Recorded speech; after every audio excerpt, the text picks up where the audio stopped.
ফাউলাইকা ইউবাদদিলুল্লাহ। ওয়াল্লাহ এটা হাদিস না যে আপনি তর্ক করবেন, এটা কোরআনের আয়াত। আমি ভুল ব্যাখ্যা দিলে বড় আলেম থেকে শুনে নিয়েন, এবং আমি কোনো ব্যাখ্যাও দিচ্ছি না। আমি আই মানি আমি ইউ মানি তুমি, শুধু অনুবাদ করতেছি, বুঝছেন? ব্যাখ্যা দিচ্ছি না যে ভুল করবো। অনুবাদ কি? ফাউলাইক অতঃপর তোমার সমস্ত গুনাহ, ইউবাদদিল আল্লাহ বদল করে দেবে, সাইয়্যাত গুনাহকে, ইলা হাসানাত নেকিতে। এখন আপনি কি মাপ চেয়ে আজকে থেকে ফজর পড়ে গুনাহকে নেকিতে পরিবর্তন করবেন, নাকি অপেক্ষা করবেন একসময় আরো গুনাহ করে মাপ চাওয়ার? যদি আপনি শিওর থাকেন যে আপনি ততদিন বাঁচবেন তো করেন, আমার কি?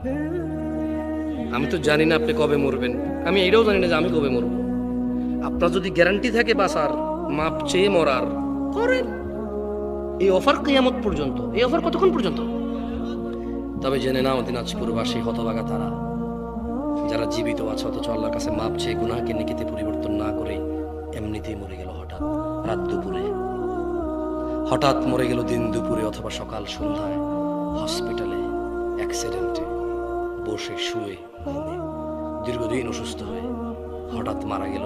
তার গুনাহগুলো গুনাহ রয়ে গেল, এগুলো তার জাহান্নামে যাওয়ার কারণ হয়ে বসবে। অথচ গুনাহগুলোই নেকিতে পরিবর্তন করতে পারতো সে বেঁচে থাকা অবস্থায়। এই যে নিঃশ্বাস চলা অবস্থা যদি বলতো যে ইয়া আল্লাহ আর করব না, তুমি সাক্ষী, আমি করলে তো তুমি দেখবাই, কোথায় করব তোমার থেকে লুকিয়ে?